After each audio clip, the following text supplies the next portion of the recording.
It is the Dirty Laundry Game Worn Hockey Podcast, Expo Edition.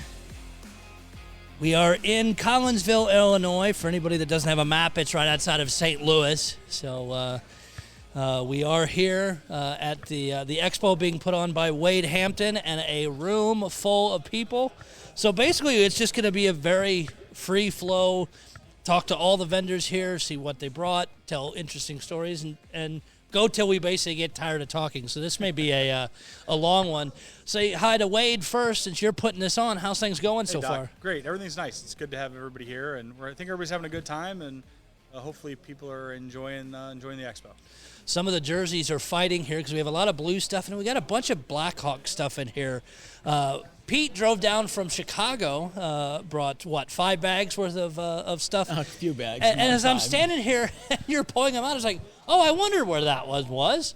Kept doing that. It's like, Pete, I know what I packed. I just had to laugh the fact that you pulled out stuff you hadn't seen even for a while. For a while, yeah. It gets that way when you have too many jerseys or too much dirty laundry. But it is absolutely beautiful, the collection of stuff you have. A lot of Ryan O'Reilly's in there. See a nice Vasilevsky from Toronto. A ton of old Blackhawk stuff. Some Chelios in there. How many Chelios do you have? I haven't really counted, but probably about a dozen or so. Wow. And then how many O'Reillys? About the same. And see, O'Reilly's going to keep playing, so you're just going to get more of those. Yeah, he'll get signed again by the Blues, so I'll keep collecting them. I like the players. And then that's eventually you'll just sell everything else to be house nothing but O'Reilly. Yeah, just the O'Reilly family and me. That's it. You got to go somewhere with it. Francis, nice East Coast travel. What all did you bring? I brought some earlier Hawks from like 90, 91. Trent Yanni with the All-Star patch. Dirk Graham from 91, 92. I brought a Mike Rosiska from Saginaw Hawks. First-year Wolves with the 5-year patch. And that thing is beat to hell. Yeah, it's A beautiful. final shirt from Carolina, 3-patch Carolina. And I just wanted to take a shout-out to Wade Hampton for the great time and the hospitality. And it's been a great day, and looking forward to it again. And anybody that doesn't know your name, and I don't know how they don't. Francis Rady from Northern Virginia, and I put on the Nova Expo. And what's the dates for next year? Right now it's March 12th, but don't hold me to that, but I'm pretty sure it's March 12th. At least people could start planning around that time if they want to get out to Francis Nova. puts on just a world-class show. I mean, it's and a real pleasure to go to it. I mean, everything he does is just top-notch, and it's one I look forward to going to again in March. So. Well, thank you so much for the kind words. I really appreciate that. It means a lot, and I've really had a lot of great people over the years, and I hope to continue to do it. And we're going to miss one of our favorite guests we've had for years, Mr. Tom Coleman. You know, he's been a mainstay for probably 14 years, and he moved out here, so he's going to be missed. So, thank you, Francis. I really appreciate that. I'm really going to miss everybody back home. I feel like I'm in exile out here in the Midwest. I'm in Madison, Wisconsin now. See, I was going to say welcome to the Midwest, but you are in Madison, Wisconsin. There's not a damn thing there. We've got the Capitals, which is ironic because I'm was a Washington Capitals season ticket holder and collector for all those years, and now I'm out here in Madison. And I have yet to go to a game, but I'm looking forward to it. And, of course, the Badgers are popular out here, so there won't be any lack of hockey to go to. But it's just a big change having lived my entire life in Maryland, and now I'm out in the Midwest here. But I also want to say thanks to Wade Hampton for putting on a really cool expo. It looks like it's doubled in size, and it'll probably continue to grow over the years. And one day it's going to rival Francis's Nova show. The Midwest Nova. well, it's really cool because I've seen a lot of really nice baseball memorabilia and some football stuff and some beautiful blues stuff, and you just don't see this stuff, you know, outside of expos. People just don't bring stuff out. Like Doc here has a beautiful Dallas Drake blues with a captaincy. That stuff is just, you just don't see that stuff. So thank you to Doc for bringing that out. He's got a beautiful collection, and good to see Pete. Yep. Always a Great pleasure Hawk to see stuff, and obviously great to see Wade, and finally get to see Tom again, and met some cool people, and And that's what most of it's been. Is it's not you may not necessarily be making deals or you're looking at everybody's stuff and then you're asking them questions and getting the stories, and we're all just playing catch up. Nobody's sitting behind their tables. Everybody's out in the middle either wandering or talking to people, and we're sharing just fantastic stories, and that's what's making this so fun. The guy sitting behind us, he's a Lindgren fan. I mean, it's cool that people have a favorite player. Like, I'm a Don Sweeney collector, and Pete likes the Hawks. And Ryan O'Reilly. And O'Reilly. Yeah. I'm sorry, O'Reilly. Yeah, I find that funny too, because you're pretty much a diehard Hawks fan, and then you have O'Reilly all over the place. Rock, do you have a favorite player that you collect? I actually collected Mike McKenna, and now that he's retired, I can't collect any more of his stuff because I can't find any more of it. I do have a question, Tom. Hey, with you moving to Madison, are you going to become a season ticket holder for your new Capitals team? I mean, is it something you think you'll dive back into, or are you sliding out?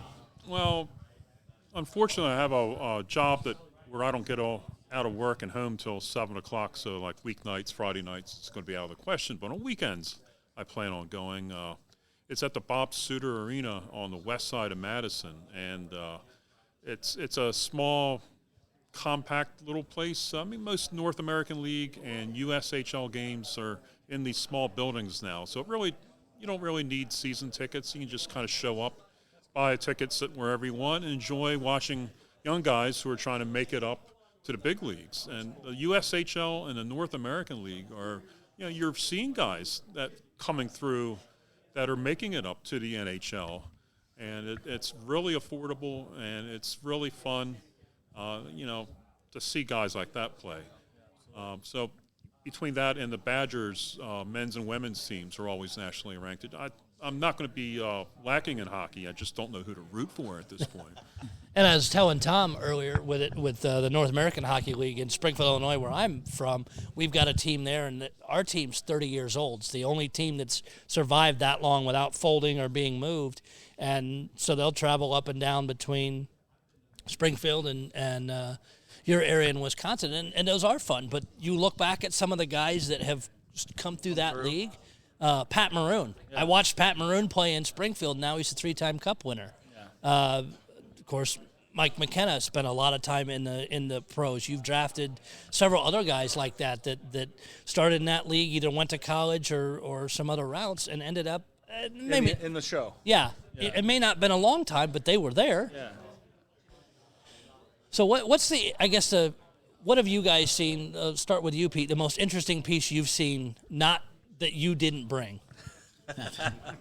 I saw like probably your Roanoke finals. I don't see those. No, over there. I did not bring that, but I saw a Berenson Blues with a gas off patch. It's pretty interesting.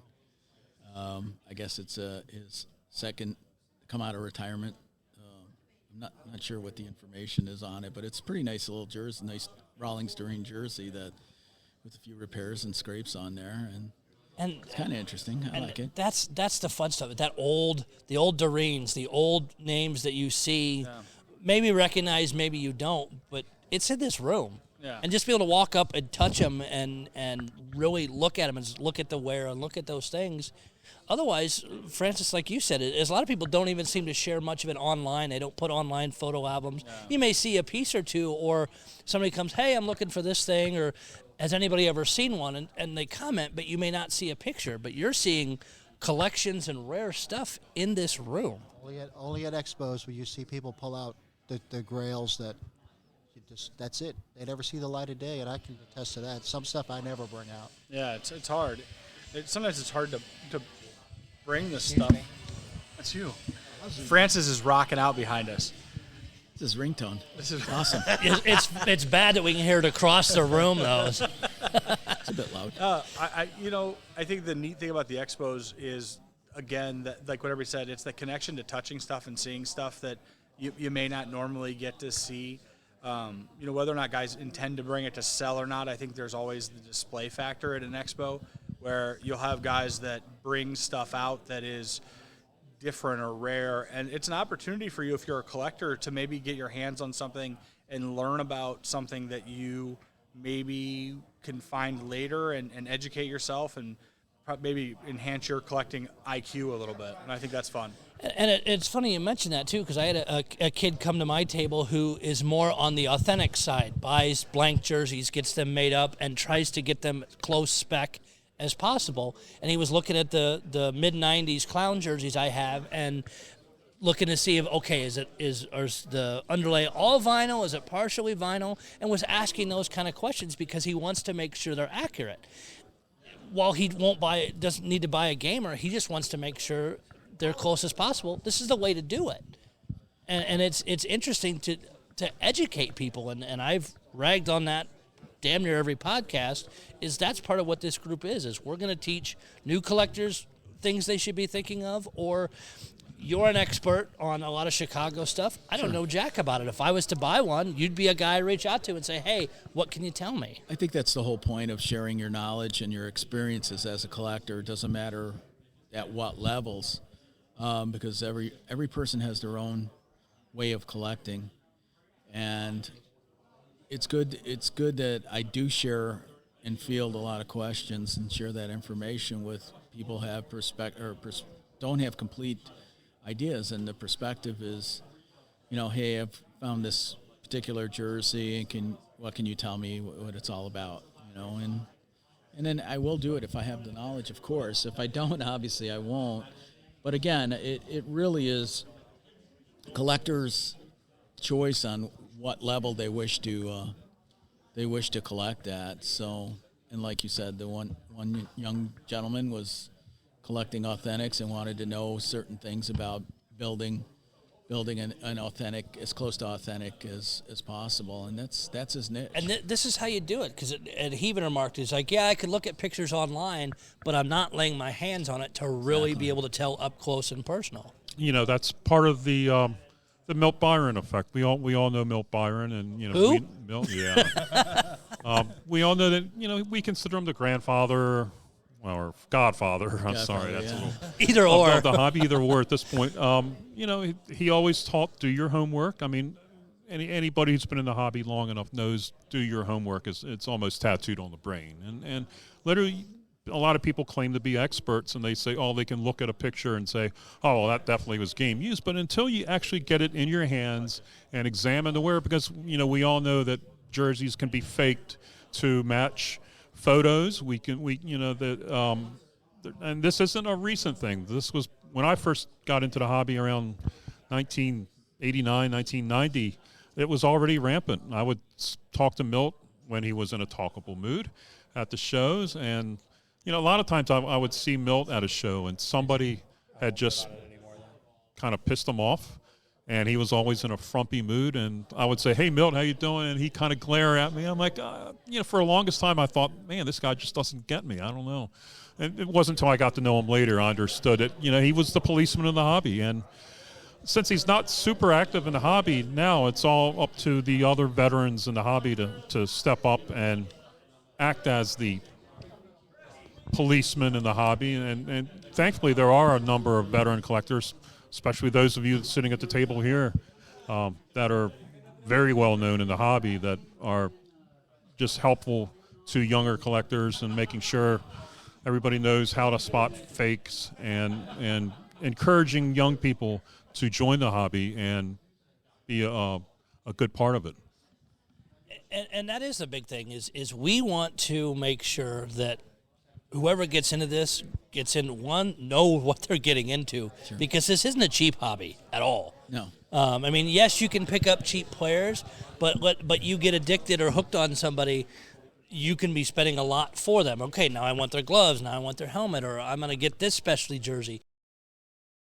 Quick. Do you want to team specialty patch? Find some focus. Don't have a big one in here. But we want, and again, even the older collectors may get their hands on something that they're not familiar with, can reach out to put that call out, reach out to somebody else and say, hey, I'm looking at this. What are your initial opinions here? And get some answers or get some help, or you start calling other people in. I mean, you may have 10 people in on a jersey research project of, it's this, but this year they made this patch change, or you would have seen this kind of repair. the group reaches out to help all the time. Not many people isolate themselves to not want to share that expertise. Well, I think that's important. I think you want to see. For me, it's the community aspect of that that's so incredible, and the fact that it's not where people are in other parts of the hobby where people are so exclusively just driven for their own self-interest in it. There seems to be a real interest in, hey, let's all figure this out and keep everybody safe, and I think that's great, and I enjoy that part of our groups. And it's funny how many people have, and thanks for the name tag idea, coming up to you. Oh, I've seen your name on that. That was Tom. Yeah. I'm a veteran of all these expos, so I mean, I see what works, and of course, I learned from the master himself, Francis Rady. And I learned from a gentleman that does a show in Boston, where he helped me. He did like a menu plan from the hotel, and people would order food off a little menu, and so I learned from expos too. So it's kind of nice to keep carrying that on. Yeah, and then the name tags, and it's a good idea because you may know somebody, obviously online, but then you kind of like we met today first time face to face. Yep. We've known each other for years. So when I went out to France's expo last year, went to the Nova, it was incredible to meet guys that I've known quote unquote for years, or have had hundreds of conversations with, and you finally put it together. Pete and I this weekend, first time face to face. I mean, yeah, and Pete's only in Chicago. Yeah, and it's incredible. Suddenly, you consider these people friends anyways, and then you get to make that in-person friend connection. Is something that I really cherish, and it's one of the reasons that I enjoy putting this thing on, and I like going to everybody else's, and want to just continue to support that level of friendship because it's neat. It's something special.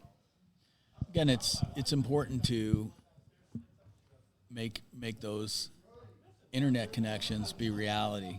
So, and come and see the individuals that you have long-term internet relationship with and friendship, and then seeing each other face to face is a unique pleasure. And again, meeting Wade today is great because I just feel that we're all on the same page and we're just collectors. And yeah, at the end of the day, it doesn't matter what team or what player you're collecting. It's all the same hobby, and we know what's going on. Let's help each other out. One of the things is it's funny is there's a lot of jerseys in this room, and a lot of there's baseball stuff in here. There's stuff that I don't necessarily collect, but I can't help but go by some of those tables and go, man, this stuff's incredible, or hey, that's cool. Or teams that I don't collect, and you get to handle that stuff, and you go, wow, that's a really beautiful crest, or that something about an item that's maybe not your specialty can really make you appreciate why somebody else collects it. And I like that.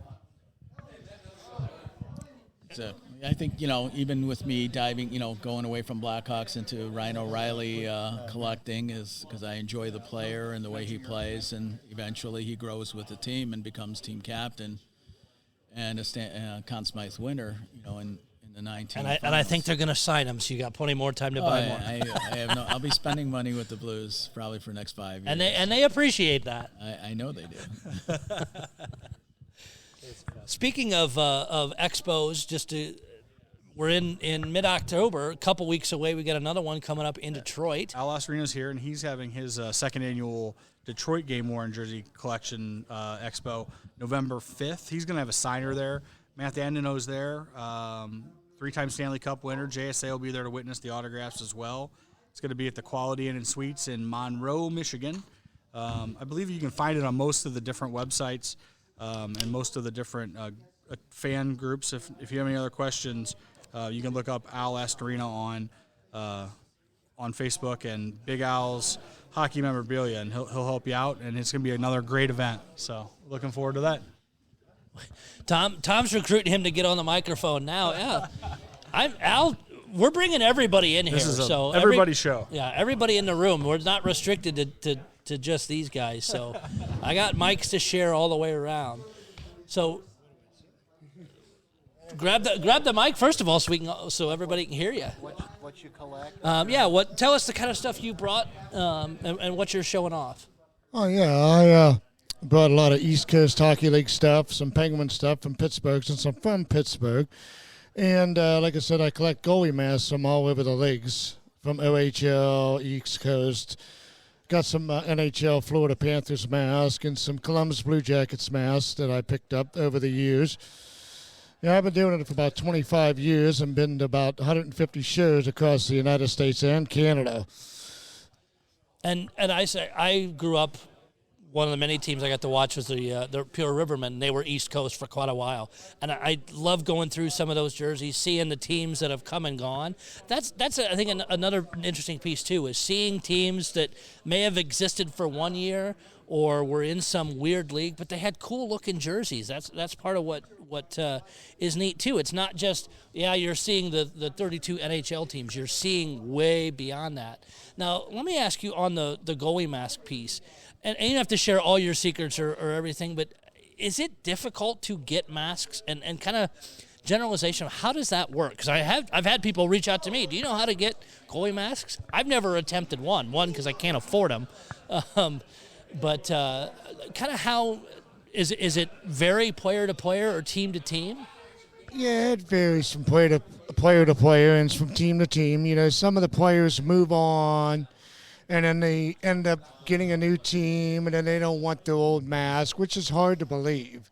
You know, Sure. I figured if it was me, I would keep everything I ever worn, you know, but some of these players just don't have, you know, the knack or the mask gets injured and it has to be thrown out, so they end up getting rid of it, and, you know, because it's not licensed or able to be used in, you know, games anymore due to whatever circumstances. Mm-hmm.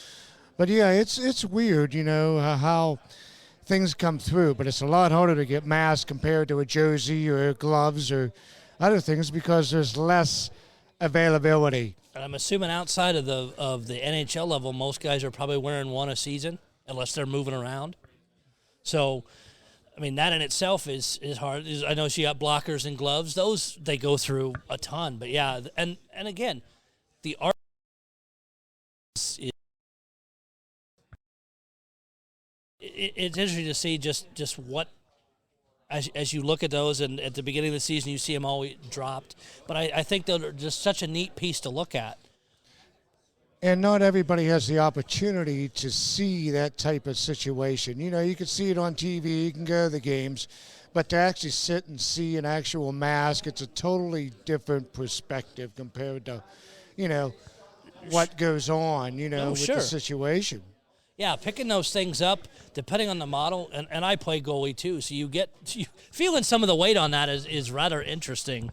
But no, super cool collection. I love seeing the East Coast stuff and the minor league, because so many people just want to do the NHL thing, I think, but there's so much more out there, and some of those minor league stuff are super reasonable. Of course, the teams auction their stuff and they go stupid every game.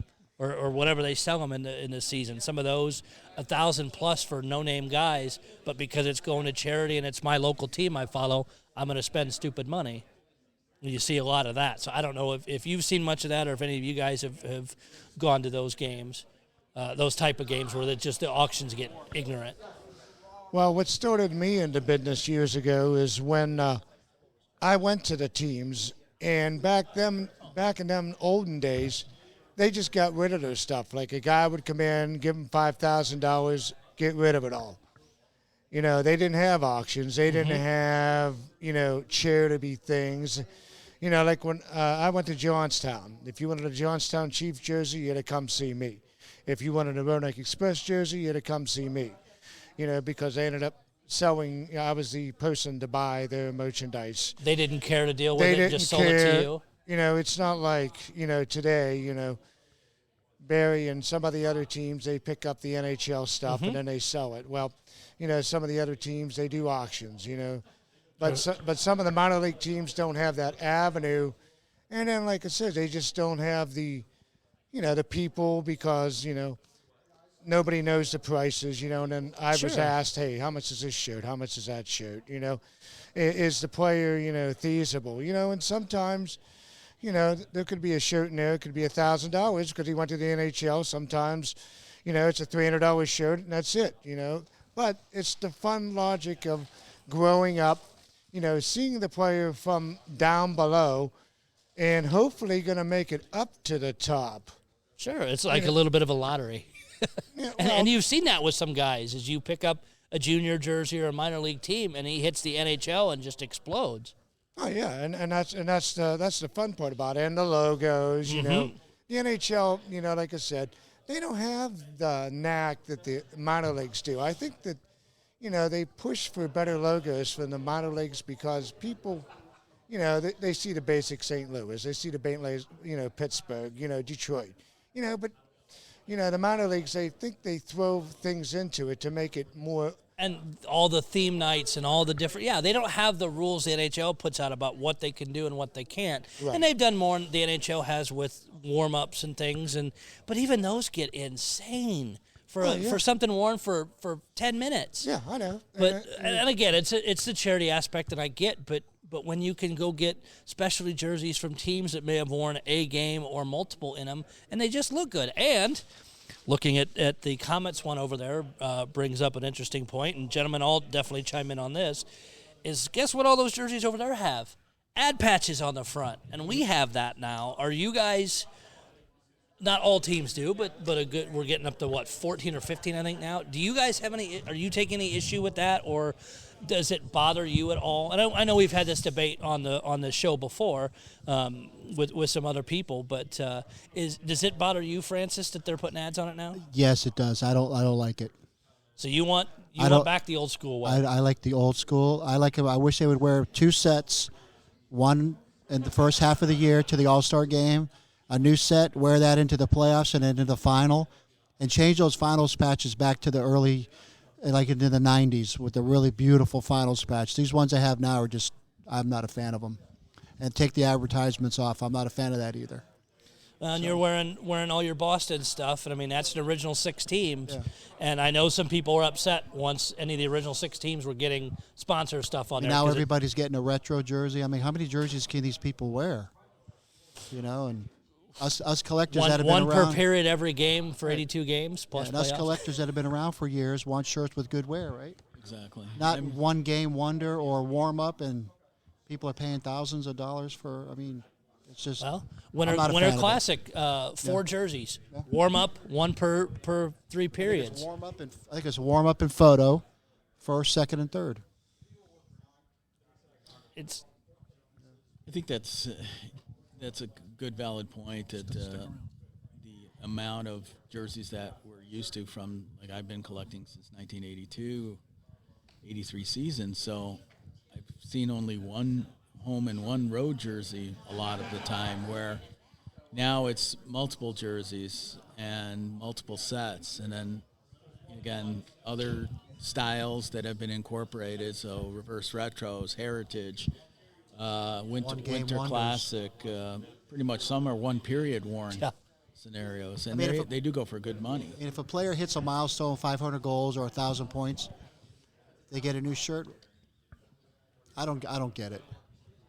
You didn't get a new shirt back in the day when Gretzky was scoring all those goals. How come you get I'm not a fan of it. Because it's money. Yeah. That's exactly what it is. That's all it is now, money. That's all it is. Yeah. Doc, what I'm most worried about is you look at indoor soccer or outdoor soccer teams' jerseys, and the sponsor logos are prominent on the jerseys, and the team logo is very minor. That's what I'm most worried about with the NHL going that way. I mean, where you look at teams over in like Europe, like the Swedish jerseys, where you have 8 and 10 ads on the jerseys. I mean, I get it; it's a revenue thing, but at the same time, I mean, come on. I mean, who wants? I mean, if I want to. You know, if I want to look at all those ads, I can go out and make a T-shirt and just put all Budweiser and Exxon and all that stuff on a T-shirt. If I want something that looks that ridiculous, so that's the biggest worry I have, is the sponsor logos become bigger than the team logo. And also you mentioned like Russia and Sweden with all the advertisements on the jerseys. The helmets have it on there too. They're all over the helmets too, and I'm like, even the NHL has the advertisements on the helmets now. I'm like. It's getting a little over the top. I saw the numbers, at least the estimated numbers. I think within the next, I think they estimated 2 to 3 years, the ad revenue between helmets and jerseys will be $100 million plus.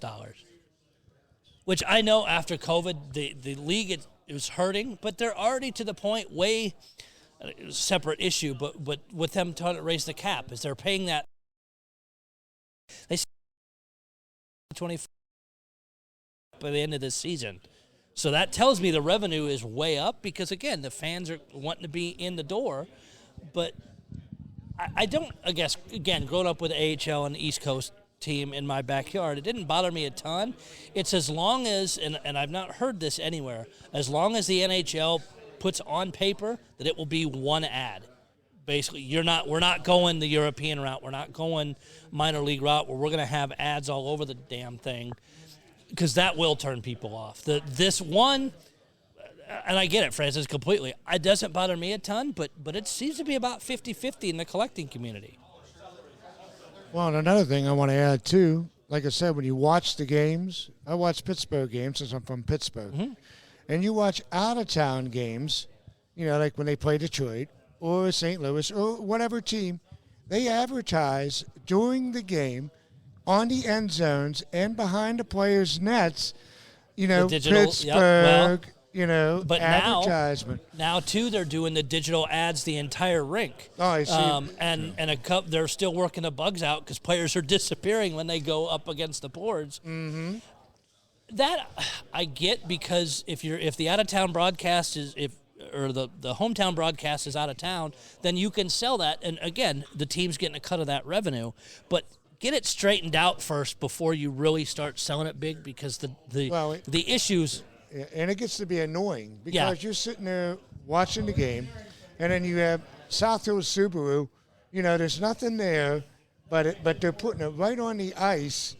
Yep. As you're trying to watch the out of town market game.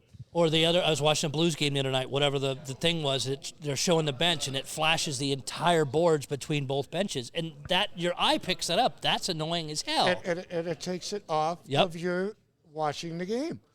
So I'm hoping they'll get some of that cleaned up, and it's interesting to see how this is going to go. But at the end of the day, the NHL and the NHL teams are a business, and they're going to make the money any way they can. I mean, we've seen more and more teams bring their jersey stuff in-house over. And no offense to Migrate, because they do a fantastic job, but some of the teams say, ooh, they're making that much money. We can do it here with our personnel. And sometimes it goes well, and sometimes it's a shit show. And years ago, going back 4 or 5, talked to Dallas. Again, back to Mike McKenna, went down there and reached out, hey, want to pick up one of his camp jerseys, whatever. Well, we just sell them in the arena during the games. I'm like, you don't understand. I had a 45-minute conversation with the Dallas rep saying, people follow players too. Ben Bishop, those other guys. It may not necessarily be a Hawks fan or a Dallas fan, but they want that jersey. So then they started putting stuff online, or you could reach out to them and pay to get it. So that opened their eyes some, but some more teams now are using the different auction things with the texting and all that because, again, they'd rather have all the money than have to share it with somebody else. Correct. I see that, there's money in advertising. There's no doubt about it, and that's why, German league, Swedish, and Russian leagues are doing it because they have flexible spending with their advertisers and sponsors. I think to Francis's point, to make the jerseys too busy with too much advertising is definitely not good. It drowns out logos and traditional jerseys that we're used to. I imagine somewhere down the road that it's going to be a part of the fabric to have that situation again happen in the NHL. It is the biggest market in professional hockey to advertise in, so you're going to get a lot of exposure and people will pay for it. And at least, too, the rules, they don't have to be on the chest. They can also be on the shoulder. Because I saw at least one, I can't remember which team it was, showed their captain, had the advertising patch on, and the captain's C was on the opposite of where it normally is. I was like, well, that's ugly. And so you got to make adjustments for those things. So at least you can, if the teams want it to not show quite as much, you can put it on the shoulder. I'd be better with that than even having it on the chest. But again, companies are paying ass tons of money for that. Put them on the hem, on the back hem, where the CCM logo is, or an AHL jersey where they have like the Kroger patch or the AHL patch. What's wrong with the hem on the back? Visibility. And that's looking at it from a marketing side, that's be what it is if a company's paying $10 million, they want it prominent. And I mean, I don't blame them. I agree with you. That would be a good compromise. But us from the collector side see that, but their money's bigger than ours, unfortunately. Well, another thing, too, they started this back years ago when the Johnstown Chiefs did their shirts. On the back of the shirt, Bic Pens was up in Johnstown. Mm-hmm. The logo was on the back of the shirt, and it was almost as big as the bottom of the shirt back 20 years ago. So back below the number they did it? Back below the number, they put Bic, Soft Pen, and then whatever the newest Bic pen that came out. But they were probably paying a good amount of money to do that, too. Oh, yeah. And I know that advertising at the lower level is not as big as the NHL, but still, that's prominent. But at least it's not covering the front of the shirt where Right. you can. At least it's on the back of the shirt where. Well, and the listeners at home can't see it, but in our view, there's a Ryan O'Reilly Team Canada jersey back over or picture over the shoulder. Full ad, giant sticker ad right above his visor on the helmet. Big Zephyr name just below the number on the one arm, something else on the other. I mean, that's pretty busy, and that's Team Canada. Well, it's like the Penguins. When you watch the Penguin game, they got bold Penguin, bold in big yellow letters on the helmets. It's just totally.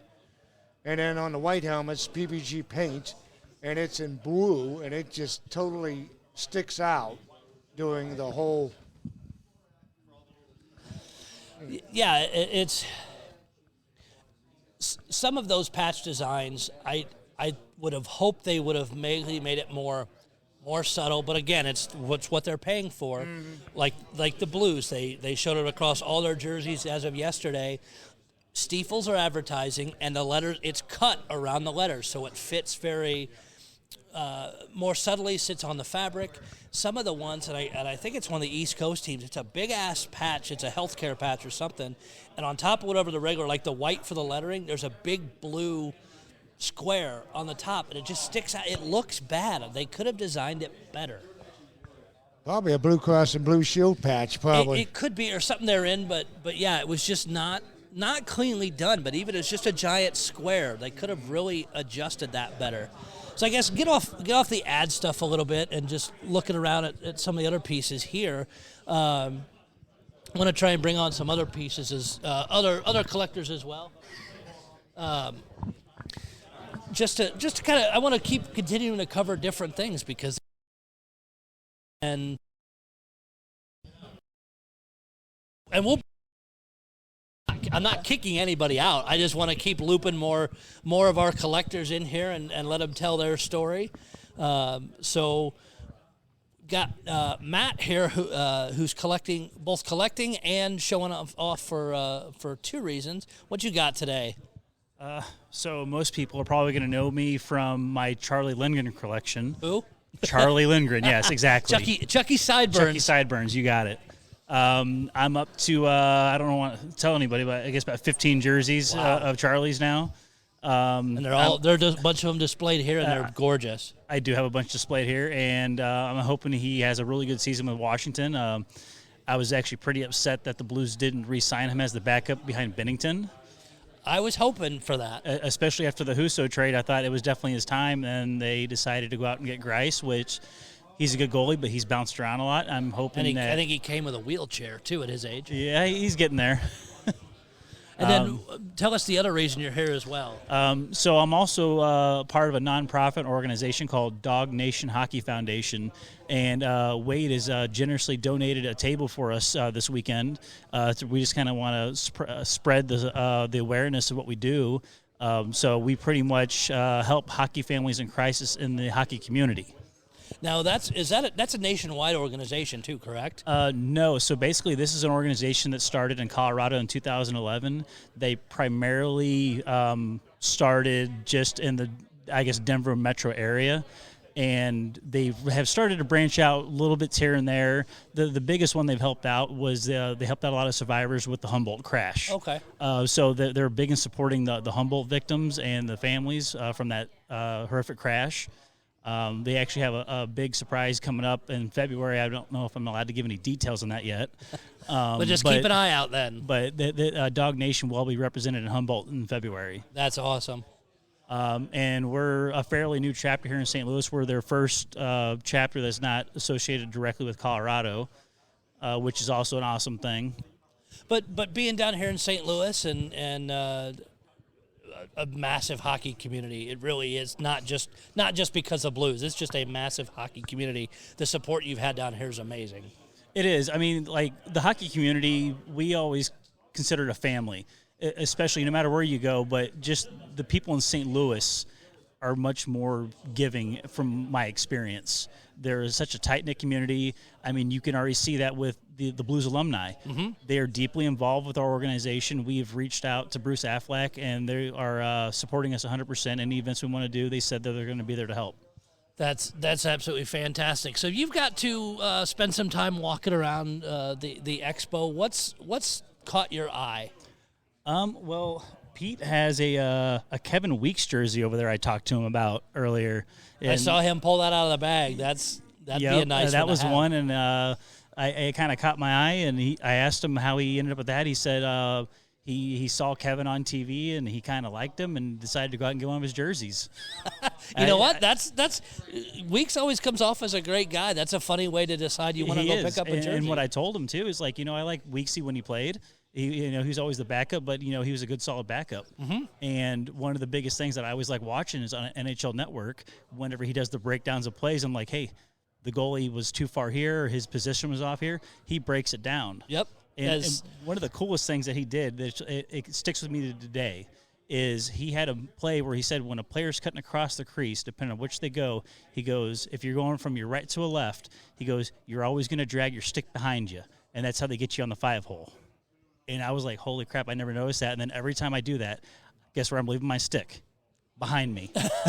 I'm dragging it. And Matt does play goalie just like myself. But, yeah, I like any of the guys, the goalie guys that will break that stuff down. Because, yeah, now it's in our head when we go out and play, I need to watch out for this, or, I'm doing this. And you're right. But, no, that's a cool reason to go pick up a jersey of somebody's. You see him as an analyst now, and he clicks with you, and go out and pick it up. He was such a smart player. He knows how to read the game well, and anytime he's on TV, I make sure I give it a watch because he's always got something good to say. Very much so, and he's just one of those fun guys to really get out here. So again, a great event that Wade's putting on. I'm going to keep pulling different vendors and stuff in here to. Yep. So I just want to let everybody know, if you can help follow us on Dog Nation, check us up on Facebook at Dog Nation Hockey Foundation -STL, and you can see kind of some of the work we're doing here with a lot of the recipients. I just want to give a brief synopsis. A few months ago we helped a 10-year-old kid. He plays goalie for our 10U program here, who ended up with a brain cancer, and we helped the family out with them. And just last week we had a hockey tournament, and we put on a blind hockey showcase. Now, I'd seen pictures of. Tell everybody what that is, because it was cool as hell. Okay, so right now in the U.S., they're trying to build up blind hockey like the way sled hockey is. Everyone knows sled hockey. Mm-hmm. Well, you'd be surprised that there's actually quite a few blind hockey players. Now, these players aren't fully blind. Don't get me wrong. They can fucking play. Okay, so we did an exhibition game last week. We brought the blind hockey team in, and our team, the dog team, played them, and we wore special glasses to emulate the different types of blindness. Okay. And so it was just a fun exhibition game. Well, this last week it was pretty awesome because 3 of those guys we played against just got announced to play on the U.S. national team. Wow. That's phenomenal. Now you were in net. Were you wearing special glasses too? I did not play goal for this. Oh, okay. I'm not that crazy. So for those of you unaware, this is a big metal puck, probably about 6 inches diameter, 3 inches tall, with metal ball bearings in it. I am not getting in front of that puck. No, that would hurt like hell. You think stopping a rubber puck would be hard? And another aspect is blind hockey goalies, they have to be 100% blind. So they're listening for that sound. They're listening for the rattle, yes. Interesting. So that's another reason why I wasn't going in there blindfolded, not ever playing blind hockey one time in my life. That is a one that I didn't know how they did it, because I thought they used like a a puck with a beeping or something like that to try and pick up? No, so there are different rules to the game as far as what they can do. When you cross the blue line, you can't just shoot. You have to at least pass once. So usually the referee blows like a slight whistle, so you know you can shoot after you pass. That's wow. So it's definitely a different way to take the game in. And if you haven't tried it, I would suggest getting out on the ice and doing it if you're able to. You've seen me play hockey now. So we played about a month ago together, and those guys probably skate circles and play better than I do. Well, we played them in Colorado. There was a pond hockey tournament up in Silverthorne last year, and our regular team got beat by a bunch of blind hockey guys, and they whooped our ass. I'm not lying. On staff, beat us. Is insane. Well, thank you for I wanted to make sure you had a good chance to talk about Dog Nation as well as talk about what you've seen here and talk about your Chucky Sideburns collection and those jerseys.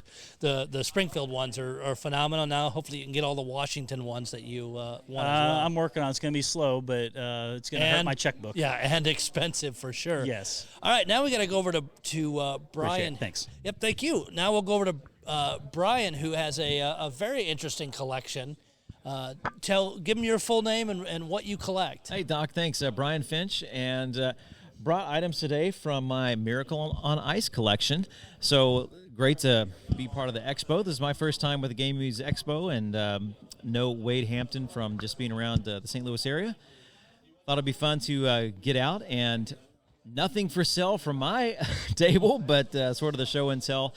My interest is purely 1980 United States hockey. Of course, that really changed all of us here, in terms of our interest and how hockey is looked at in the United States. Kind of broke that glass ceiling for players getting to the National Hockey League when, of course, the United States beat the Russians to win the gold medal in the 1980 Winter Olympics.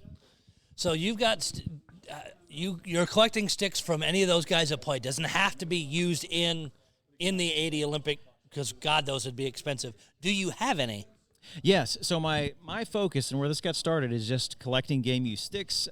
Started as a Blues fan, interested in players that have played for the Olympics. Just I think it's fun every 4 years when the best in the world get together and play on the Olympic stage. And a number of years ago, somebody said, hey, Dave Christian played on that 1980 team. And I thought, well, that's pretty cool. And someone mistakenly said, he's the only Blues player that had played for the Miracle team. That's not true. Mark Johnson played for him, Bill Baker as well. So those are the three Blues players. So I thought, well, I'm going to try to find those three. And a friend of mine locally had collected Cardinals bats and went after championship year team sets. I thought, well, why should I stop at those three? Let's try to go after a team set of the 1980 Miracle team. So a number of years later, I'm up to 17 out of the 20 players. Wow. So for anybody listening out there, still looking for Buzz Schneider, Eric Strobel, and Mark Pavlich. So always putting the plug out for the sticks I need. But yes, to answer your question, I do have several that were used leading up to the Olympics, possibly in the Olympic Games. It's kind of hard to pinpoint exactly when they were used. But that team played 61 games to lead up to the Winter insane. Olympics. And so it's, the stories told through the Disney movie from 2004. Actually have some of those sticks as well that were used in the movie. Brought a number of jerseys that were used in the movie as well as movie props. We've got a jersey that's from the team set from the actual Olympics from 1980. So that's the white jersey you see on the table. It's my belief that there was a set of about 30 jerseys made. Herb Brooks, which is very well portrayed in the movie, he was a master planner. And so he always had, plan A, plan B, plan C. And that was what we really see with him and how that team beat the Russian Olympic team was he knew what was coming and he knew how to prepare. And so just with these jerseys, the 20 players that he prepared and he selected to be on that roster, he also had to create and be prepared. Well, what if somebody was injured or hurt? And in those days, you just couldn't get a jersey. I mean, you guys know this as veteran collectors. You just couldn't get a jersey prepared and have it overnighted to you in 1980. And so there were about 30 jerseys made, and just where you hear about Ralph Cox and Jack Hughes as the final cuts or Tim Harrer, getting called in, there were jerseys prepared and ready to go for those players as well, just in case they got, called up to be ready on the team. The jersey I have is a player named Bill Welton. He was considered to be on Herb's taxi squad. He did play at the National Sports Festival in 1979, and he played for Boston University. He was a defenseman and was the freshman defenseman of the year for his conference in the East Coast, I believe the ECAC up in the Boston Northeast area. So that's an actual Miracle set jersey right there, team issued, so to speak. So proud piece I have, but I'm a stick collector, so it's neat. And one thing for the Blues connection, as we're here in St. Louis, that team in that 61 game schedule, the U.S. team played 4 NHL clubs, including the St. Louis Blues. It was an exhibition game in September of 1979. The Blues beat them 9-1. It was the worst loss of the team's entire schedule, even worse than the Russians. So that Blues team has the kind of the record for giving Team USA their worst loss of their entire run. Ryan, I think I read somewhere that the games against the Central Hockey League in that pre-tournament were counted in the standings. So the CHL teams weren't just treating the games as an exhibition against the American team, but actually, if they won, that's 2 points in the standings for them. Is that correct? You are absolutely correct. And that gave the CHL team something to play for, and it really showed that Team USA had to play with more grit.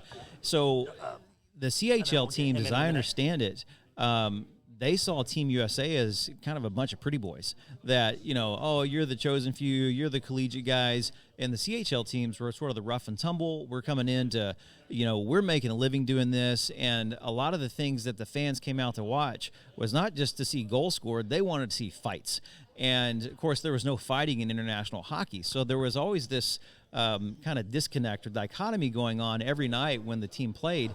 And of that 61-game schedule, there were only 12 home games for Team USA up in Minneapolis. So think about that. They were constantly living out of a suitcase on the road. I mean, they were, a road-worn, road-weary team, and they did this exhibition schedule to raise money to cover the cost, to prepare themselves to go to Lake Placid to be ready to play a 2-week tournament to try to win a gold medal.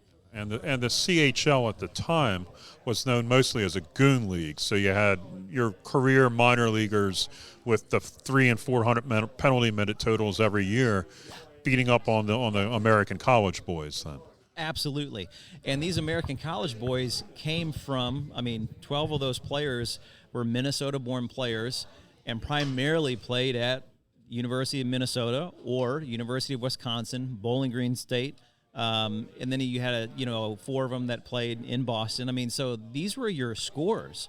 They weren't the goon players. These were the kids known for their offensive production, not, playing with their fists, and the brawlers. So it was definitely, this was a schedule meant to season them and to toughen them up, so to speak. And we saw that play out in the Olympics, that they came, they skated, but they hit.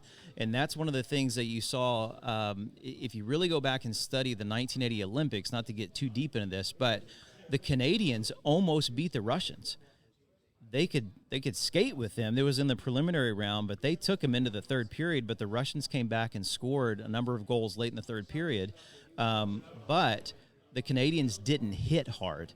And when the Americans played the Russians in the medal round, the Americans came out and just checked and checked and checked, and they outskated them as well. So the Canadians kind of scared the Russians, but the Americans finished the job. And definitely helpful, and we see where we are now. Well, I'm hoping with putting you on here, you may have people reach out. Is there an easy way they can get a hold of you if they have sticks for your collection? Absolutely. 2 great ways. My personal website, www.miracleonicesticks.com.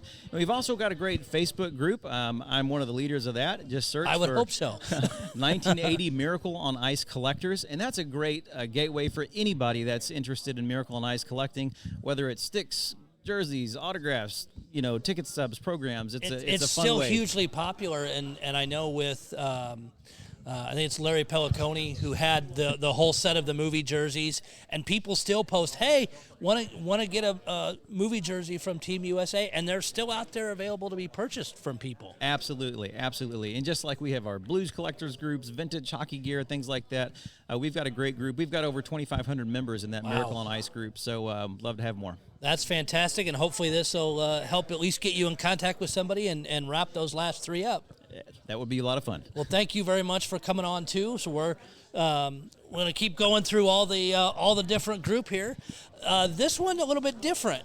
Tell us your full name, and you are on the Cardinals side of things. Is that correct, or at least baseball? Yes, I do. I don't do as much hockey because on a professional level, because you just don't have access to those players since they're under contract with this company, they're under contract with that, they don't sign this, they don't sign that. The story I just told him is that I grew up in the Albany, New York area, and they had the arena in Albany, and every fall there'd be a college team that usually RPI, where like Adam Oates played, and they would come in and they would play a Russian national team and whatever. And the biggest memory I remember was going out to get autographs in back of the arena when the Russian players came out. You could always tell hockey players because their hair was always wet. Mm-hmm. And they weren't interested in signing autographs or doing anything. They just wanted to know who had cigarettes. You traded cigarettes for autographs. Well, we didn't smoke, so, you know. So what all are you showing off at the Expo today? I've had a sports memorabilia business for over 30 years. Wow. What interests me is not buying them signed by a wholesaler or in the back room at a show. What interests me is meeting the player. And players have so many different quirks and idiosyncrasies. They don't use this type of pen, just like probably they don't use this type of bat and they don't want to, endorse this type of product. But in meeting them and hearing things, stories that they have is probably the most exciting thing about it. In as much as they all have differences, the one thing I have found in all the players that I've worked with is that they put their pants on one leg at a time. And they're regular people, and they just want to make sure that the fans get what they're looking for, which is a nice autograph on a nice picture, on a nice ball, on a nice bat. And they really where they have to meet, and of course everybody wants to win the Stanley Cup or the World Series or the NBA title. But you're right. When you get them away, and as I mentioned earlier on this, played in Blues Fantasy Camp a few weeks ago, had several of the alumni guys there telling stories. And a couple of us standing around, they were just enjoying being able to tell those stories about, back to juniors and different stuff. And you could tell just how it wasn't business. As they were interested because we were interested in hearing the story, and that they shared so much more than you would normally get. And I think you're right, is meeting the guys and getting the autographs in front of them is so much more, and it's that connection. That's what I think is most important. The other thing I found was that when I was a kid and you would meet players and they would sign autographs for you, they assumed that the autograph was for you. Players have become very wary on in-person signings because it's like, okay, who are you going to sell this to, or right. Who is back there? The scary thing for me in terms of my business and the hobby is that you have the rise, and I don't want to mention the name of the company, but your listeners will probably know what I'm talking about. There's one company that has started to really take over the whole industry. Mm-hmm. And what I'm finding is that if you want to buy signed bats of this individual, people won't come to me because they know that this is real. As if I'm going to be, so I get JSA, or I get PSA, or I get SGC to authenticate, and I don't do my own self-authentication. I used to 25, 30 years ago, and I had, my own sticker, mm-hmm. and I gave you my cert, and it was 100%, and I've never, ever sold anything that I know was fraudulently bad.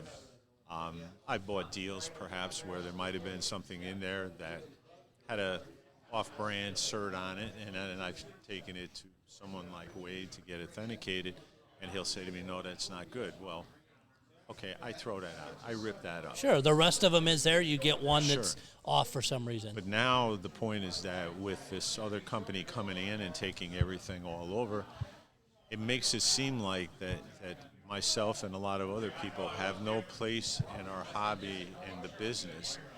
And I see the future, and I really don't like it. No, and it's unfortunate because guys like you built your business on this, and somebody with deep pockets that doesn't give a damn about, actually doesn't give a damn about the collector, gives a damn about the money. They're putting you guys out of business or causing you to be questioned, and I think that's crap. Some of these contracts where players won't even sign for a fan. Oh, I've got a contract here, it's the only way I'll sign, is utter bullshit. I'm sorry. And again, yes, the point about guys worried about if they were going to go sell it wherever, used to go to the Blues practices all the time, get down here during the week, and you'd see guys with just card back. Here, sign this one. Anytime, and I don't get autographs much, but when I do, it's like, hey, personalize it for me. Then you know it's not going anywhere but my wall. Well, here's the other thing. You could go, years ago, you could go to a major league game, a minor league game, and whatever. If there was a foul ball, okay, and it went over towards the dugout, one of the players would pick it up and see a kid and throw the ball to a kid. You can't do that anymore because the ball has got to go inside. It's got to get authenticated. It's got to have the pitch count on it. It's got to have who is the batter, who is the pitcher, who is this, and then you have people that line up at whether it's the Cardinals or the Yankees or who's ever store, and they got to buy it because then they want to take it and they want to sell it to you for X number of dollars and things like that. To me, that is so impersonal. If I want a ball that Aaron Judge fouled in the dirt, okay, maybe I will go and buy it if it's in a store and I know that was this inning and that, whatever. But I'd rather have the ball handed to me or thrown to me by Aaron Judge. Right. No, you're taking some of that personal stuff out of it. Yes. Really, the only way is if the ball gets into the stands, either a home run or foul. That's the only way you're getting it. You take a look at the gentleman that caught one of Judge's home runs, okay? All of a sudden, it isn't like, hey, thanks a lot, put it in my pocket. Please come with us, sir. And then you have to go down and you have to personally hand him back the ball and get your picture taken, and then out of the store they'll give you a couple of Judge autographed items. And I don't know I don't know much about the baseball side of things, but that seems pretty stupid. I understand if it's a milestone thing. Football is the same thing. Do you know? You remember over the last few seasons when a player scored a touchdown? He used to take the ball and throw it into the stands, okay? And the NFL put a stop to that, okay? And the NFL fined the player for throwing the ball into this. Now, do you know enough about hockey? Oh, God, yeah. About football? Yeah. Okay. When is the only time in football game that the ball is taken out of the game? That'd be it, wouldn't it? If it's, or would it be between first and second half? No. The only time a football is officially taken out of the game is when a touchdown is scored. So now that's why they find these players for throwing the ball and making a little kid happy up in the stands. So the attendant walks over, takes the ball, okay, runs over. They do all the notations on the ball, and then they put it away and give it to the player. So the funny story I'll leave you with, and I hope your listeners will enjoy this, is that I had done a lot of things with David Tyree when he was with the Giants. Well, David Tyree is most famous for the helmet catch. And that football probably is worth a lot of money. But David Tyree doesn't have the football. What was the next play? Any of you remember what the next play was? Plaxico Burress caught a touchdown pass. Oh. So what does Plaxico Burress have? The helmet ball. has the helmet ball and the Super Bowl winning game.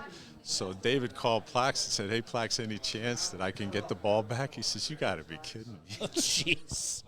But again, it's hockey, baseball. I don't know what the NBA does, but like with every puck, they comes out of play, wrap it, mark it. Now, same way with baseball, they're tracking and football. Well, what they've done is they have highly commercialized sports. I mean, I don't know what they do. I don't follow tennis, but I'm sure that if somebody is, it's 40 love and then you serve and it's an ace and the match is over, I'm sure they get that ball and they do something with it. My Gray sells some of it. I don't know if they still do. They used to do a lot of tennis. Yep, ball. And at the end, money. Yes. And sometimes it's unfortunate. Sometimes it does help the collector in some cases because everybody wants to warm up pucks or wants this, that, and it's tracked better. But sometimes it takes the fun out of it. And it's how deep of pockets do you have? That's right. Albert, tell them, if you want to tell them, give details about your shop in case anybody listening wants to reach out to you. I don't have a shop. I came out to this area. I used to live in New York. Okay. And so I did a lot of shows in the New York area, the Boston area, down to Virginia, the Chantilly show. And then I moved to North Carolina about 11 years ago. And then for the last 6 years, I've been down in South Carolina. And I enjoy the South. It's a lot different. It's less hectic than the North. But I'm a show dealer, so I travel from show to show to show. But COVID really put a dent in the whole hobby and business and whatever. Well, we're coming back now. And I like the Cardinals. I had a friend in St. Louis, and I came out one time, and I had a friend of mine make the frames that I put the pictures in. And I started doing winter warm-up, and I really, really did well. But more than that, I made a tremendous number of friends, people that would tell me why they were a Cardinal fan. They weren't upset that I was a Yankee fan. But I think there's always been that respect for each other because they're two of the oldest teams in baseball. And also just from you're at the expos, you're at those events, we're all collectors of something, and it's just bringing our interest together. So even if your team hates the other team, you're still going to have a conversation about it and make those connections. Exactly. Well, Albert, thank you for coming in on this too. I'm just bringing everybody in and want people to share some stuff. So we have a collector and showman here that has, I'm a little biased, but has, I believe, the most interesting piece in the collection. Walked around checking things out after I got set up and had seen somebody carry it by, and I'm like, wait, is that what I think it was? And then walked back over, and it is the most, I will call it infamous Chris Pronger jersey ever. It is cut all the way up the top. For anybody that doesn't know that story, Chris Pronger died on the ice for seconds after taking a puck to the chest. This gentleman has the jersey from that event.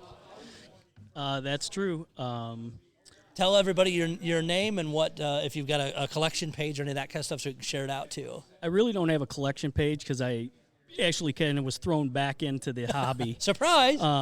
Really just sell stuff on eBay and had sold cards for years. But in the sporting good industry, I've dealt with the Blues and the NHL quite a bit and became personal friends with Burt Godin, the Blues equipment guy. And Burt was retired and trying to size down, and he told me that he wanted to get rid of his collection. And if I knew somebody that would do that, and being that I had been in the card industry, kind of knew the hobby. Had some practice. Yeah, exactly. And so kind of jumped back into it, maybe a little deeper than I wanted to, but have some really unique pieces. And the piece Doc's talking about is Chris Pronger's jersey that was cut off him so they could paddle him to bring him back to life. And actually showing it for the first time this weekend because kind of wanted to clarify with Pronger that it was good to it is a morbid put it out piece. there. Yeah. I mean, it's a sensitive area. And very much and so. because of the fact he's alive and happy, he's like, sell it. He said, more is less, get rid of it. And so here it is. We're showing it.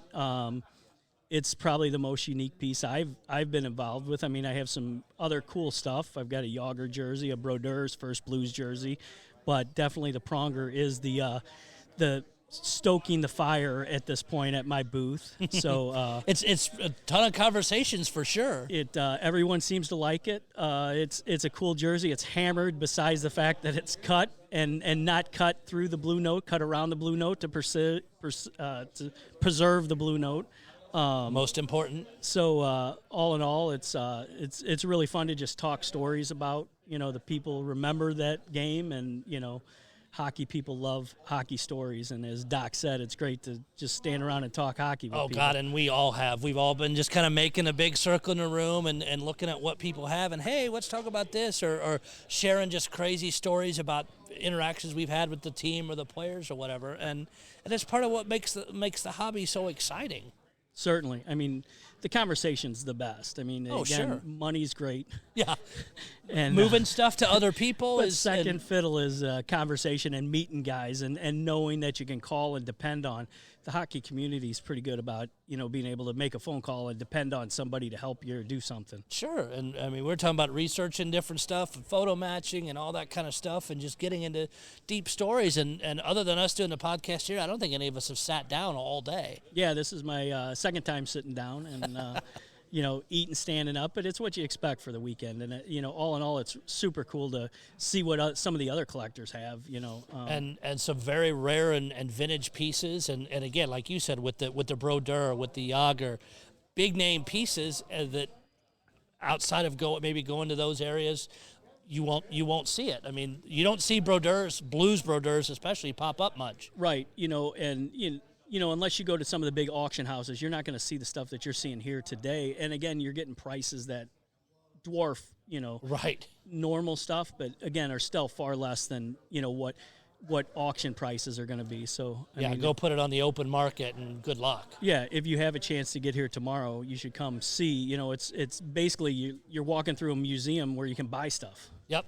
Yeah, you're most of this stuff would be behind glass in some form or another. The old Hobby Boolins, there's some sick Chelios stuff over there at some Chelios Montreal stuff that's just beautiful. Yeah, and just hammered. Old Stanley Cup Finals jerseys, things that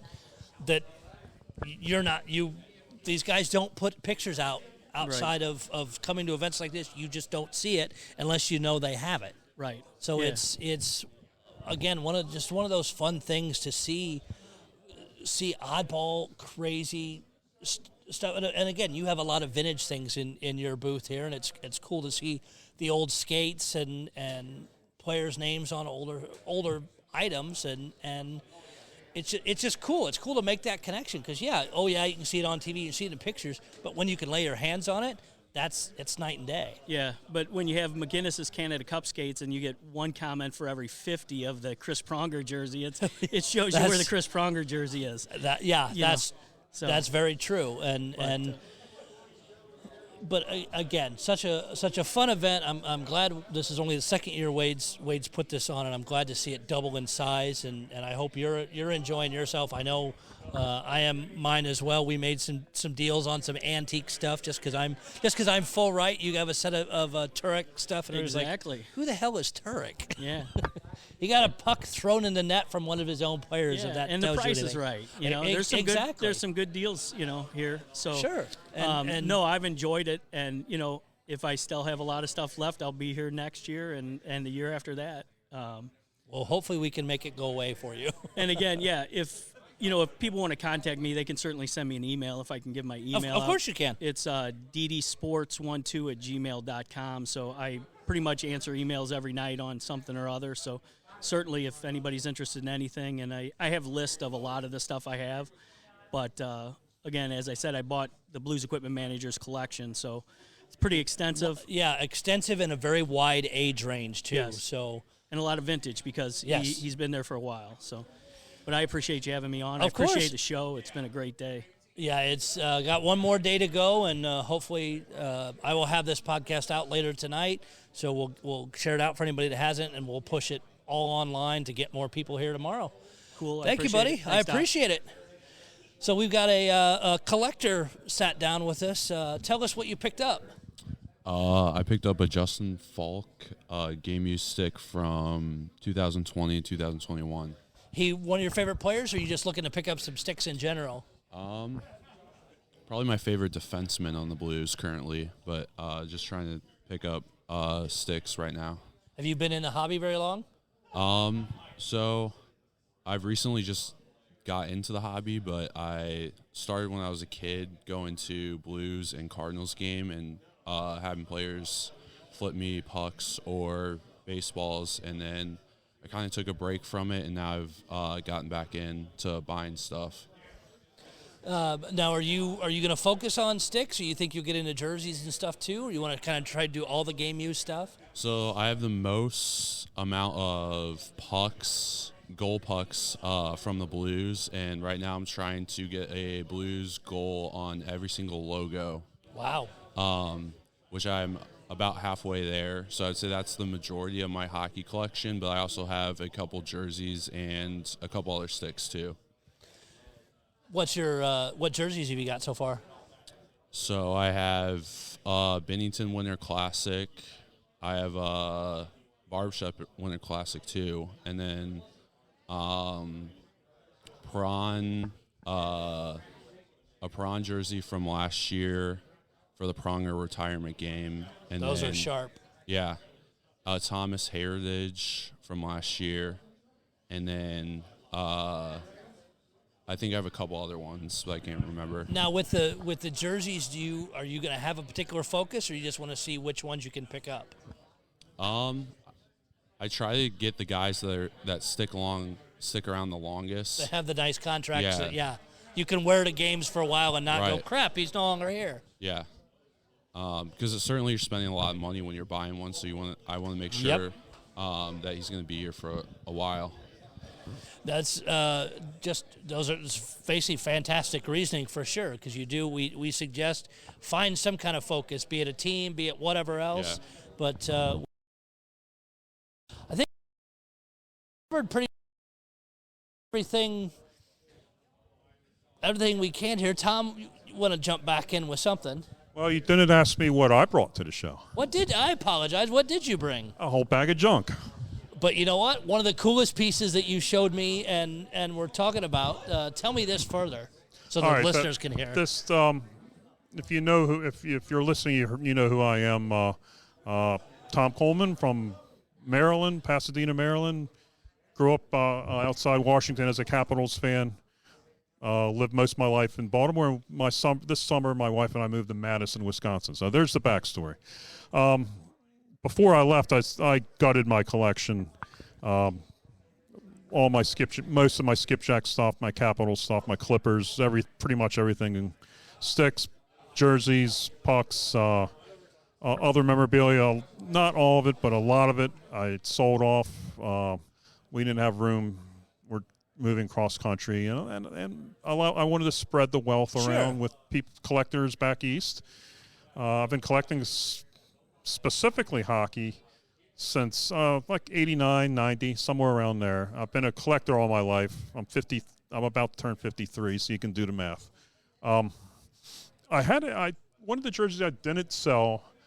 It's a Baltimore Clippers jersey, and people that follow hockey know Clippers were one of the seminal teams of the 60s and 70s. Great logo, classic logo with the ship's captain on the front. The jersey I brought with me was after the Clippers had folded from the American League the second time. The first time they folded when the WHA Baltimore, Michigan Stags moved to Baltimore, became the Blades, kicked the Clippers out. The following year, they came back and only lasted 1 year, folded again. The owners brought in a Southern Hockey League franchise. We're talking probably the equivalent of single A hockey, like today would imagine the Western Pro League or West Coast League of 25 years ago, about that level of hockey. So 6 teams, 8 teams maybe, Mid-Atlantic, South areas, North Carolina.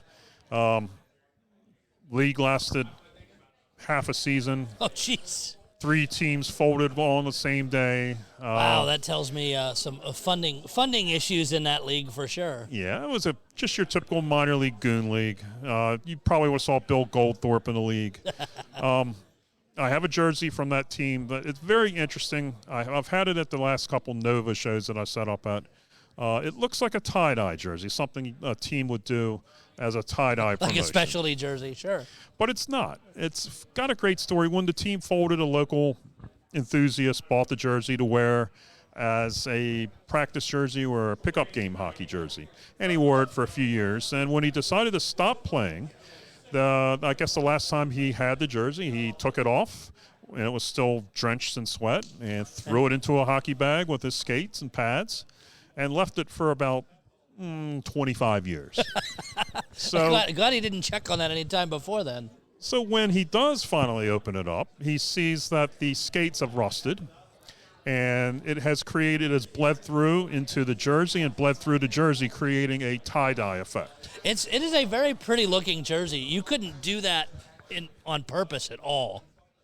And it's a rare jersey. I mean, 76, 77. I mean, that's 45 plus years ago. I mean, I've been collecting, Baltimore jerseys forever, and I've only seen 2 or 3 of them. So it's a rare jersey.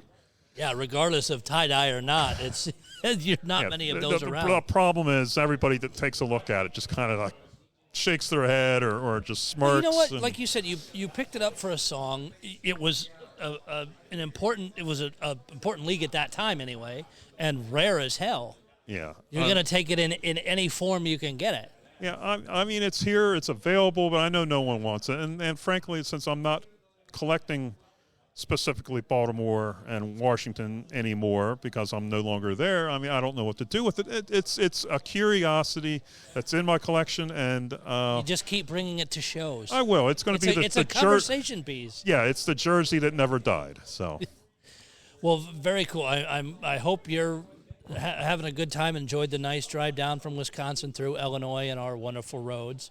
But it's been really cool meeting people that I've talked to on Facebook.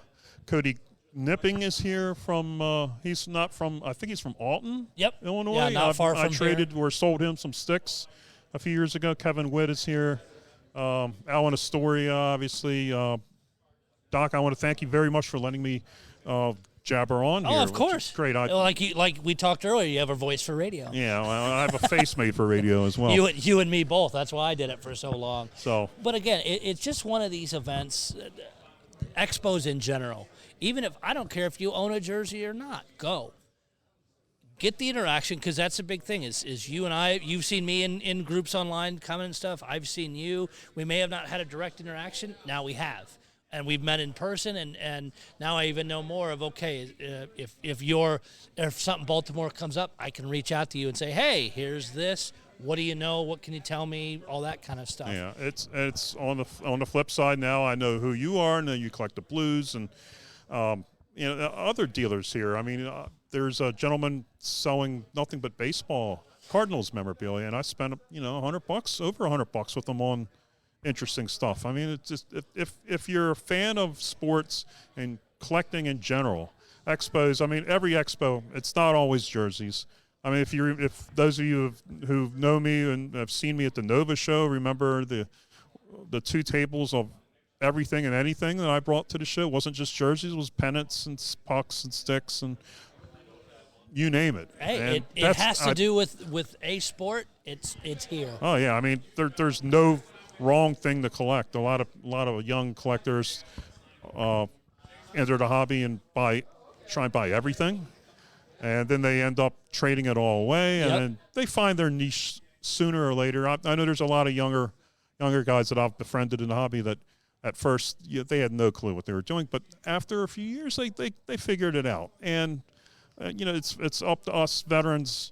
And somebody there was a couple weeks ago, I commented on something, and something a little controversial on one of the pages, and somebody referred to me and some of the other veteran dealers as a good old boys network. And, there is, but at the same time, we kind of feel like we're the stewards of the hobby. Sure.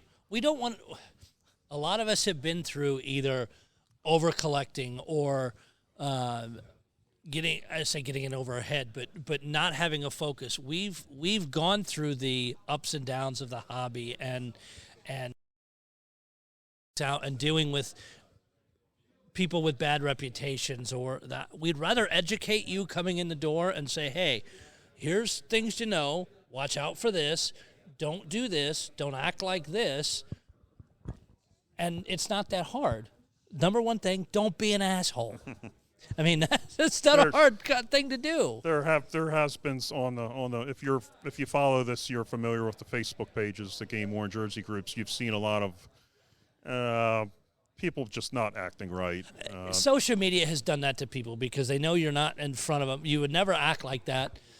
But again, other people step in to correct the issue, and if it gets bad enough, then okay, then I guess you're not ready for this hobby, and goodbye. Yeah. Should that be the case, or how we do it? It can go either way, but just don't be an asshole. Yeah, there are like the Bad Jersey Trader group on Facebook. It's pretty well known. I mean, it's there for a reason. It's there to talk about the real dregs of the hobby, the people that fake jerseys and fake wear and renege on deals and things like that. Unfortunately, it's come down to mostly lately complaints about tire kicking and he promised to pay and he promised this and he promised that. And it kind of gets old after a while, but it still has its place in the hobby because you can search person's names and any posts about them will come up, and you can see who really belongs on that quote-unquote list. There actually is no real list. Paul Rank and Tim Wachter are friends that they are the admins of the page. I used to be an admin. I'm no longer. But we joke about how one of these days we're going to put the list of all the known idiots and jackasses on there, but it hasn't really come to it. You know, the page that might be like 50 pages long, but it does serve a purpose. Sure. But also the flip side too is with any of those groups, you see the posts all the time. Hey, I'm getting ready to work this trade deal or this whatever deal with this person. Can you give me vouchers? And then it's 20, 50, 100 comments. Yep, just did one with him. Did this, fantastic. Yep. So there's a little bit of a two-way street, I guess. But again, at the end of the day, we're all in this together, regardless of what you collect. And yeah, sometimes you're going to butt heads because you're going after the same thing. Work it out. Yeah. Don't be dicks. But we're trying to grow the hobby. We're trying to welcome the new people, the older people that have been in around a while, like doing it. We have good knowledge. We're here to help. I mean, yeah, if not everybody wants to share that, fine. But I will gladly either help or find you somebody that can. Yeah. I like referring people to friends. I tell you what, I mean, you come to a show like this and you see Pete's collection, and it's like, it's jaw-dropping. It really is. And and when you go to the other big expos, when people, that bring out their incredible collections, and it's like, you don't have to feel like you need to compete with that. No. Because no one can compete with the big boys, and I get that. And I've always considered myself a bit of a fringe collector. I mean, let's face it, there's only a handful of people collecting the stuff I used to collect. And, I look at some of my good friends in the hobby who can bring in 10, 20 jerseys a month, Burt Woods. And, I'm lucky to bring in one. There's a little jealousy. It's not jealousy. It's more I'm in awe of guys like that have those incredible. I mean, and the best part is almost all of them are willing to talk to you about the jerseys, explain where they got the jerseys. There's always there's a story behind every jersey, like the Clipper jersey I was talking about a few minutes ago. Every jersey in this room has a story behind it for the most part, especially the vintage ones. And that's what I love about the Expo is you hear stories, and it's not just about hockey jerseys. We can. Like we were talking to Wade earlier, I don't know how many people listening know that Wade Hampton is a former professional football player. Wade, you want to take it from here? No. Well, thanks. Thanks a lot for that. He just threw you under the bus. No, I mean, very short-lived, and I wasn't very good. But anyways, Yeah, I'm going to kind of jump in. The jerseys all have a story. The people all have a story. I think that's like you just hit on it. We all have a story, and there's so many interesting and intriguing stories here, and good people that are like-minded in our hobby, and they enjoy the things that we do. And, there's only so much connection you can get on a Facebook group. There's only so much connection you can get in a chat room or whatever, like the old school days, with the forums and stuff. I guess I'm going to say this. I put this thing together because I want everybody to be successful, but I also want to connect people. I say it all the time when we do this show and the expo happens. At some point, I always find myself standing around looking at a full room of people all enjoying conversations and laughing and eating a piece of pizza and having a drink and connecting. And I see guys from Wisconsin and guys from a guy here was from Arkansas who drove up. France is in town. All these guys, Al coming in. It's an amazing opportunity to connect people, and I'm really glad to be a part of our hobby. And I hope people enjoy it. And I hope if you've listened to this podcast today, I hope next year you say, "Hey, I want to air some of my dirty laundry with Doc." We'll continue to do it. And I want to make my way to an expo, whether or not it's mine or the Detroit one, or whether or not it's the Nova. Get out and enjoy this hobby. Quit staying at home. Or if COVID's you're good over, enjoy the hobby. Get out and enjoy people. Or if you're good at organizing whatever, put one together. Yeah, put one together in your town. Call me. I'll answer any question you got. You can have one in your garage. Yeah. It brings in 3 or 4 people. I mean, it's still, Francis's first show brought in 6 people. The first time I did this was at a local bar and grill, and there was literally 4 of us there. I actually still say that was a great time because it was a couple guys I'm great friends with. We all looked at each other's stuff. We shot the breeze and spent a couple hours goofing around, and now it's turned into a big room full of people with tons of stuff and a lot of smiles. And, enjoy your hobby. Enjoy the people in your hobby. Don't forget the people. Yeah, I mean, some people may say the jerseys are primary. Anymore, I say jerseys are secondary. For sure. Because I know people that have blown all their jerseys out, sold them all, or quote unquote out of the hobby, but we'll still talk about it every day and show up to these events. You don't have to have anything. Look around this room. I mean, and I know this show is hockey based, but there's a ton of Cardinal stuff here. A lot of baseball stuff from other teams. There's hockey stuff. I'm looking at 2 basketballs right now. There's hockey sticks. There's gloves. There's skates. There's everything in the world you can imagine. And come enjoy it and learn something. You're going to walk out and you're going to hopefully connect with a old friend who you've never actually shook hands with. Sure, and like I said at the start of this podcast, number of people that walked up to me, "Oh yeah, I've seen your post and saw this, that." It's those things. As I may have never talked to that person, but they've seen my stuff. Now we've connected. Yeah. So thanks for the podcast today. Of course, and everybody's thanked me, so I want to thank you. Hey, just as important as these expos, your work with your podcast is awesome. I know I'm a pretty regular guest. It's something I look forward to. I was going to say irregular guest, but that's okay. but it's I look forward to it, so thank you. I want to say thanks to you for connecting. I enjoyed doing it. This is the things I know, and it's like, you know what, the podcast, when people listen to it, may not think it's perfect or whatever. I don't care. I enjoy doing it and talking about something I know about. Yeah, it's great. So thank you. Well, and again, thank you for this event. Will you hit one of your special sounds? Do you have the special sounds here? You won't be able to hear it because I'll know. You know what? I'll play the blues horn here first. So there's the blues horn, and then if you're a fan of Full Metal Jacket, I'll throw that one in there just so anybody can hear it. What is that? So the Warface one? No, the when he finds the jelly donut and questions that. Great scene. So again, a fantastic show not in the books because you still have another day. Yeah. Hopefully, I'll have this podcast up late tonight. I will edit it, throw it up there, and again, another full house here of people tomorrow. And again, if anybody wants to reach out, wants to come on the show, cover any topics, I like expanding people. And some people are afraid to be on Zoom and on a mic. Yeah. We've had all kinds of people. Don't worry about it. A lot more topics coming up. A lot of things to cover.